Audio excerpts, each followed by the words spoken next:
Punisher stars Dolph Lundgren, Louis Gossett Jr., and Yaron Krabbe. It was released in theaters in 1989 and released on DVD April 20th, 1999, and runs 92 minutes. It's rated R, which of course is what a Punisher movie should be rated. The Punisher was my favorite Marvel hero growing up. Still is my favorite. Still have all my comics.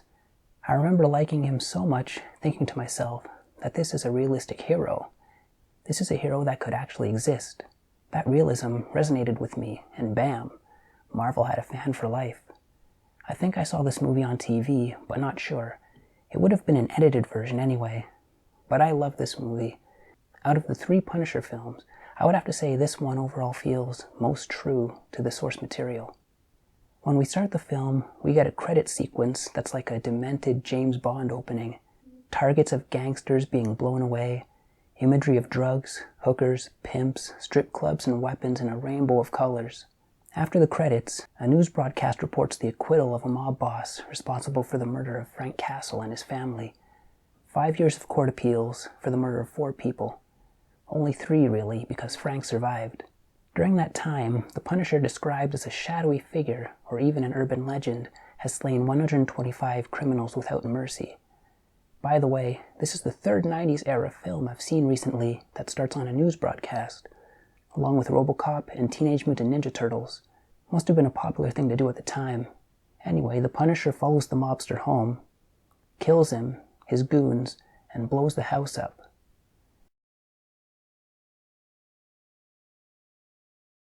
The cop in charge of investigating the Punisher killings, Jake Berkowitz, played by Louis Gossett Jr., believes his former partner, Frank Castle, is the Punisher, and is obsessed with finding him.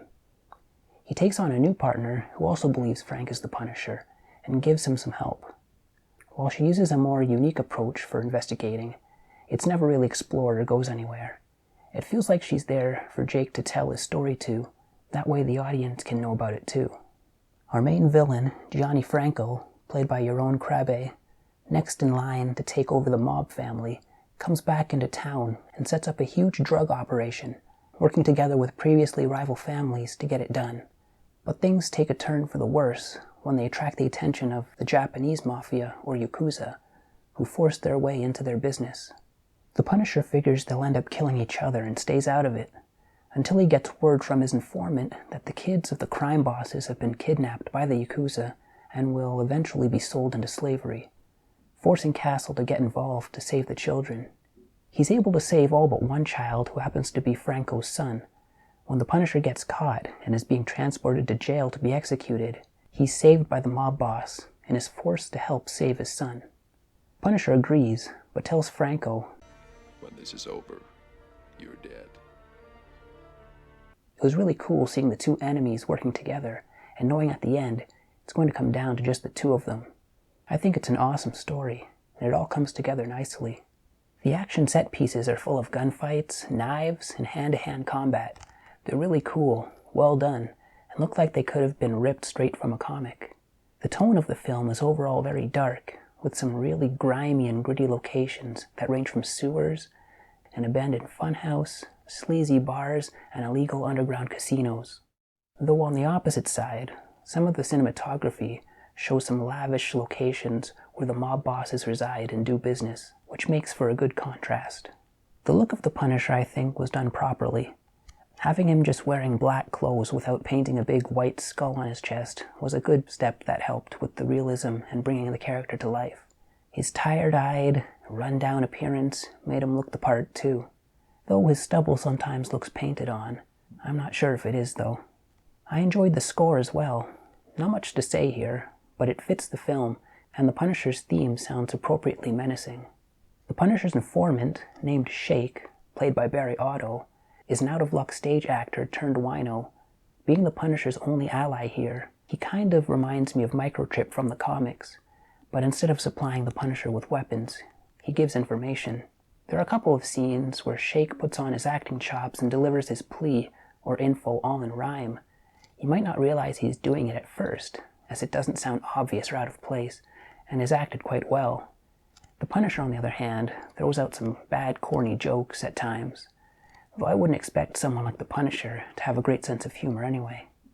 I was going to mention that the fights were well choreographed, but after reading the production notes, learned Dolph Lundgren had been the European and Australian heavyweight full contact karate champion, and the two Yakuza bodyguards, in actuality, studied karate their whole lives, so they used authentic fight techniques to achieve an extra level of realism, and found, surprisingly, that the fights are not choreographed. The director, Mark Goldblatt, made a name for himself as a Hollywood editor. He only directed 2 films, Dead Heat in 1988 and The Punisher in 1989. He returned to editing, earning an Academy Award nomination for his work on Terminator 2: Judgment Day.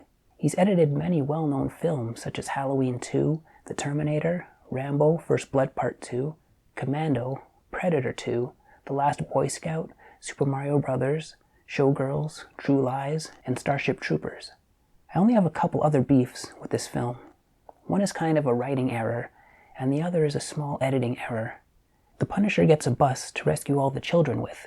After he gets them all on the bus, one of the kids mentions Tommy, who isn't with them because he's being held in a different part of the building. Another kid is looking for Kathy. She isn't there either. So the Punisher goes back for them. He finds Tommy.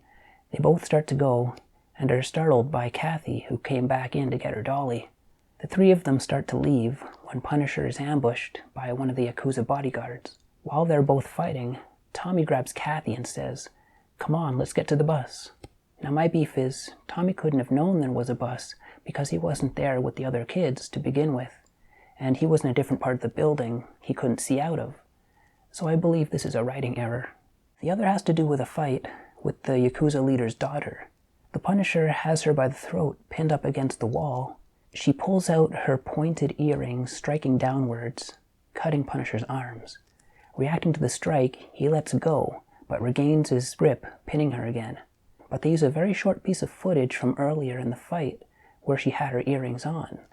So she gets pinned, strikes with her earrings, pulling them off, gets pinned again, and she's wearing her earrings again. The clip is probably less than 2 seconds long, but I noticed it. Overall, this is a proper representation of the character, and in my opinion, the best Punisher movie of the 3. It may not be able to stand up to the great action flicks of the time, like Die Hard or Predator, but it's still a badass film all its own. 8 out of 10.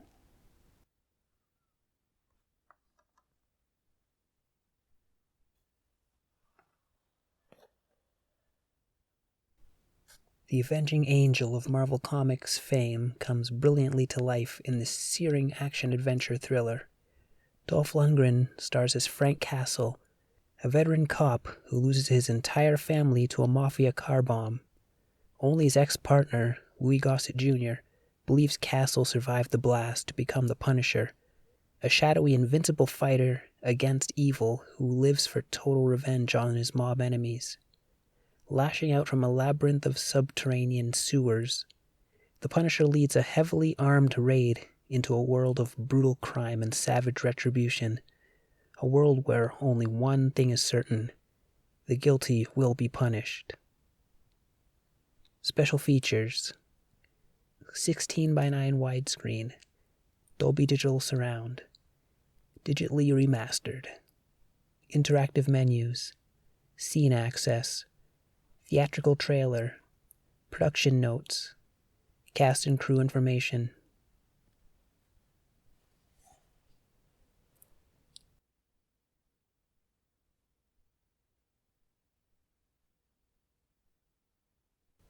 Here we have Frank Castle working with his partner.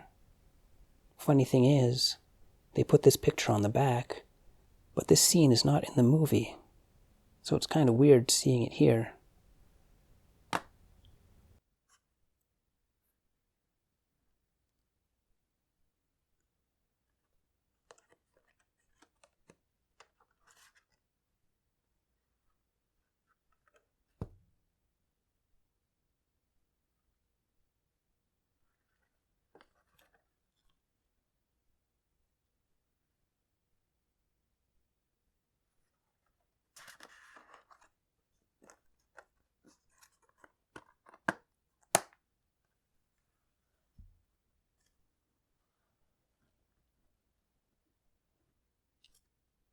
The Punisher If society won't punish the guilty, he will.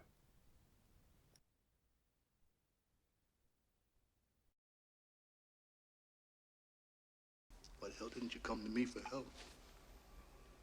I didn't need your help. You're sick, you know that, don't you?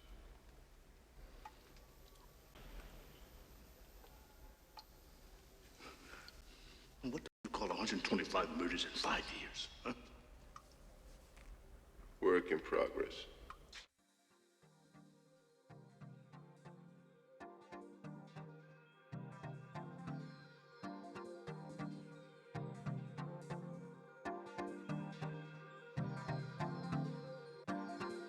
I wanna feel